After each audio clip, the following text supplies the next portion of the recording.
Hello guys, welcome back to my YouTube channel teachers creator.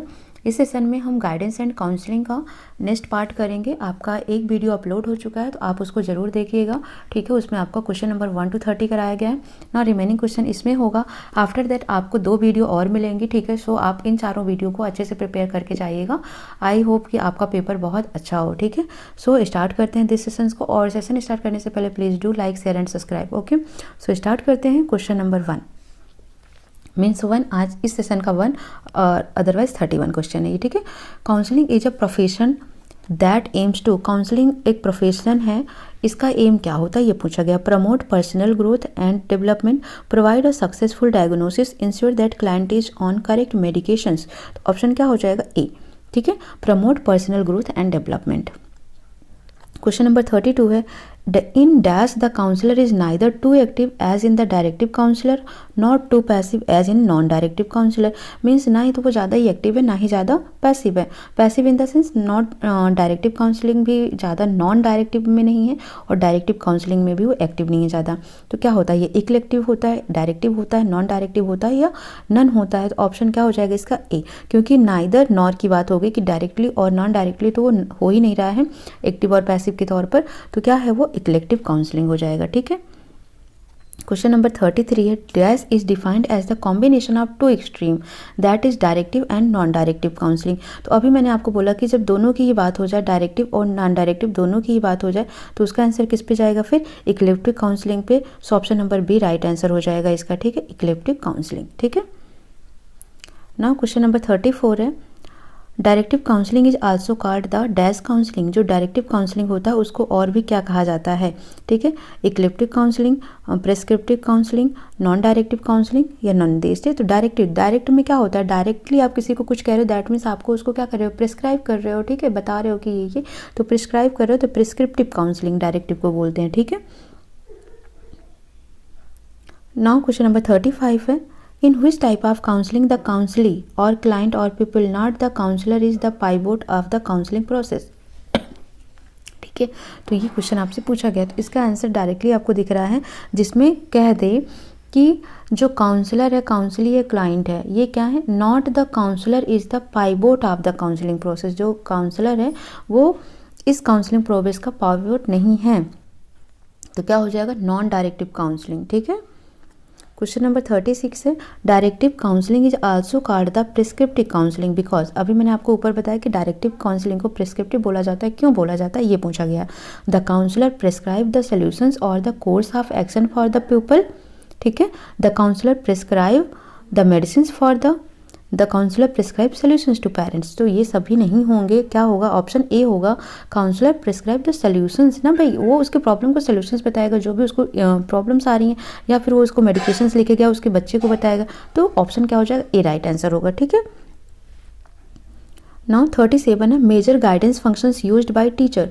एक teacher के द्वारा major guidance functions कौन से यूज किया जाता है? Using cumulative record information, identify exceptional children's, helping children explore the world of work, all of these. तो 37 का क्या हो जाएगा? All of these right answer हो जाएगा। मीन्स बच्चे का क्यूमुलेटिव रिकॉर्ड भी रखना और उसको इन्फॉर्म देना। आइडेंटिफाई एक्सेप्शनल चिल्ड्रन, जो भी एक्सेप्शनल चिल्ड्रन होते हैं। एक्सेप्शनल में आपका क्या आ जाता है? जैसे जो डिसेबल्ड बच्चे होते हैं, जो क्रिएटिव बच्चे होते हैं, गॉड गिफ्टेड बच्चे होते हैं, जो बहुत ही हाई टैलेंटेड होते हैं, ठीक है। तो इन सब चीज़ों को आइडेंटिफाई करना। Helping children explore the world of work, तो ये सभी आ जाते हैं। D is the right option. Question number 38 है, which of the following statements is true. इसमें से कौन सा स्टेटमेंट ट्रू है?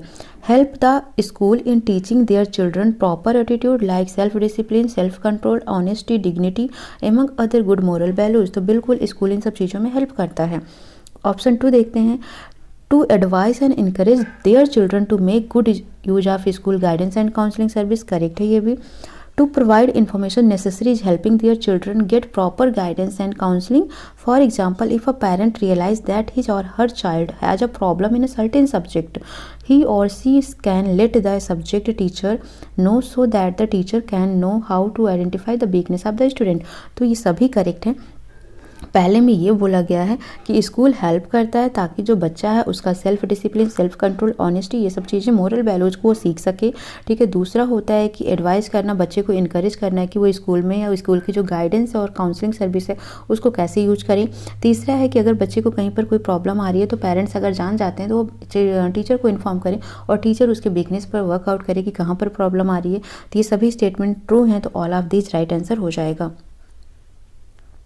क्वेश्चन 39 है, which of the following is not a step of directive counselling. Directive counselling के एक टाइप कौन सा नहीं है या स्टेप नहीं है।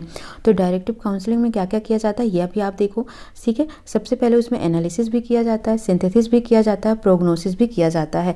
तो क्या नहीं किया जाता, होमवर्क नहीं दिया जाता उसमें। ठीक है। So C is the right answer. Not पूछा है ना, तो एनालिसिस यानी कि एनालाइज करना कि उसमें कहाँ कहाँ पर प्रॉब्लम आ रही है, तो उन चीज़ों को छोटे छोटे पार्ट में डिवाइड करके उसको एनालिसिस करना। सिंथेसिस का मतलब फिर एक कंक्लूजन निकालना। ठीक है। उन सब चीज़ों को जो भी आपने पॉइंट किया है, ठीक है, जो आपने उसका रेमेडी निकाला है उसको फिर क्या करना, एक कंक्लूजन के तौर पर जाना। और प्रोग्नोसिस। ठीक है। तो C is the right option, C नहीं है। क्वेश्चन 40 है आपका, why there is need for guidance. Guidance की ज़रूरत क्यों पड़ती है।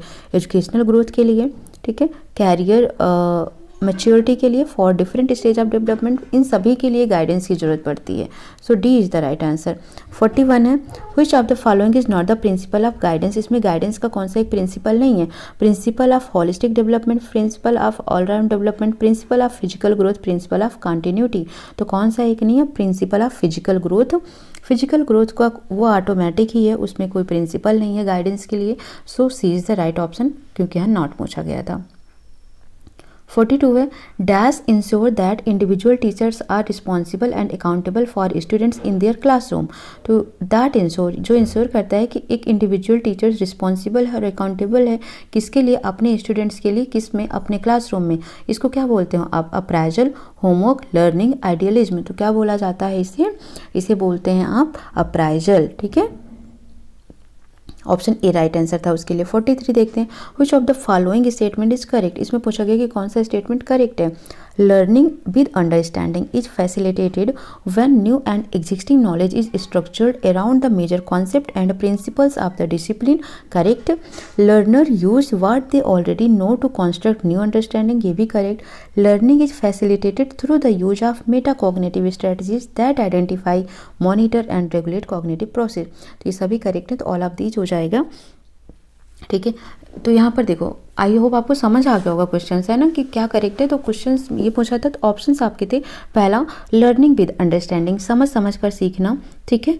और when new and existing knowledge is structured around the major concept, जो न्यू नॉलेज और जो आपने पहले एक्सपीरियंस किया हुआ है वो जो नॉलेज है, जब एक साथ स्ट्रक्चर्ड होते हैं तो एक नया कॉन्सेप्ट आपका बनता है। ठीक है। एंड प्रिंसिपल ऑफ डिसिप्लिन ना। दूसरा क्या बोला था, learners use what they already know to construct new. तो जो लर्नर है उनको ये भी जानना चाहिए कि जो वो पहले से जानते हैं उससे वो किस तरीके से नए नॉलेज को अंडरस्टैंड कर सकते हैं, कंस्ट्रक्ट कर सकते हैं, ये लर्नर को यूज करना चाहिए। ठीक है। तो ये सभी ही हैं, तो D is the right option. 44 है, A dash is that what contain the result of different assessment and judgement held from time to time during, I think ये रिपीट हो गया। So option number C A right answer हो जाएगा, cumulative record card. ठीक है। जो cumulative record card होता है उसी में ही असेसमेंट और जजमेंट आपका लिखा होता है बच्चे का। So A is the right answer. Question number 45 है, the cumulative record is a permanent record about the people are student. ठीक है। पहला पॉइंट ये है। दूसरा है, it is maintained up to date whenever any new information is obtained about the people it is entered in this card. ठीक है। तो ये आपको 2 पॉइंट दिए हुए हैं, आपको बताना है कि कौन सा इसमें करेक्ट है, कौन सा इनकरेक्ट है। ठीक है। ऑप्शन आपके पास दो, both are correct, first is correct, second is correct, none is correct. ठीक है। तो ये बताना है आपको, तो दोनों ही करेक्ट हैं, तो both option is correct. So option number A is the right. Question number 46 है, which of the following statement is false. कौन सा गलत है ये बताना है, कौन सा फॉल्स है। अ counselling professional could be a social worker, तो ये तो फॉल्स नहीं है, वो हो सकता है एक सोशल वर्कर हो। ठीक है। दूसरा है, a counsellor working in a long term care facility and a group home would must likely have similar role, हो सकता है। सी है, ओके, सी है in elementary school counsellor and a counsellor working in a prison would use the same skill and technique. तो ये गलत है क्योंकि एक स्कूल की बात अलग हो गई और प्रिजन जेल की बात अलग हो गई। ठीक है, यहाँ पर आप पॉजिटिव कराएंगे बच्चों को। ठीक है, अब यहाँ पर उनको दूसरा तरीका अपनाना पड़ेगा। सो ये फॉल्स है। ठीक है, सो इन्होंने क्या बोला, सेम स्किल्स को अपनाएंगे, सेम स्किल और टेक्निक को यूज नहीं करेंगे।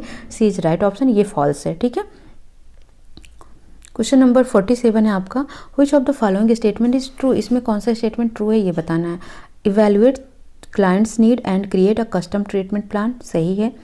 Teach group copings mechanism related to stressful and traumatic they encounter, ये भी सही है। Help individual with resource need to reach personal goals, ये भी सही है। सभी सही है, इसमें all of this right answer हो जाएगा। क्वेश्चन नंबर 48 है, अ प्रोसेस और record of research into the development of a particular persons group और situations over a period of time is called, क्या कहा जाता है इसको। Case study, observation, rating card, none of this. तो क्या कहते हो आप इसे, केस स्टडी। ठीक है, A is the right option. Question number 49 है, case study are in depth investigation. आप किसका इन्वेस्टिगेशन करता है, सिंगल पर्सन का, ग्रुप का, इवेंट का, कम्युनिटी का, या फिर सिंगल पर्सन का, या फिर ग्रुप का, या फिर इवेंट और कम्युनिटी का। ठीक है, तो ये सभी का ही करता है। So option number A right answer हो जाएगा। क्वेश्चन नंबर 50 और लास्ट क्वेश्चन है, which of the following is a characteristic of case study. Case study का इसमें कौन सा एक कैरेक्टरिस्टिक है। Tell a story, have a logic flow, resolve a problem, all of this. तो ये सभी ही हैं। ठीक है, टेल अ स्टोरी, एक स्टोरी बताना, हैव अ लॉजिक फ्लो, ठीक है, रिजॉल्व अ प्रॉब्लम। तो ये सभी ही हैं केस स्टडी की कैरेक्टरिस्टिक। आप इसको पढ़ लेना पूरा डिटेल में। ठीक है, तो ये सभी हैं, all of this right answer हो जाएगा। ठीक है, तो इस तरीके से आपको गाइडेंस एंड काउंसलिंग के 50 क्वेश्चंस की सीरीज मिल जाते हैं। आप इनको रिवाइज करिए। इसके बाद आपको 2 वीडियोज और मिल जाएंगी जिसमें कुछ क्वेश्चंस, इंपॉर्टेंट क्वेश्चंस हम और लेकर आएंगे। आप इनको पढ़कर जाइएगा और आपके कॉन्सेप्ट भी साथ ही साथ चल रहे हैं ताकि आपको कुछ अंडरस्टैंडिंग लेवल बढ़ जाए इस सब्जेक्ट को लेकर। सो आप पॉजिटिवली वहाँ पर आंसर कर सकें। ठीक है, अगर आपको कोई डाउट आता है तो आप कमेंट सेक्शन में मैंशन करिए। ठीक है, वीडियो को लाइक ज़रूर किया करिए। ठीक है, क्योंकि अगर आप देखते हैं तो आप वीडियो को लाइक भी क्या करें। अगर लाइक नहीं, आपको पसंद नहीं आ रहा तो आप डिसलाइक कर दो, बट लाइक या डिसलाइक कुछ तो करो, है ना। तो और शेयर करो, सब्सक्राइब करो। फिर मिलते हैं नेक्स्ट सेशन में। Thank you for watching.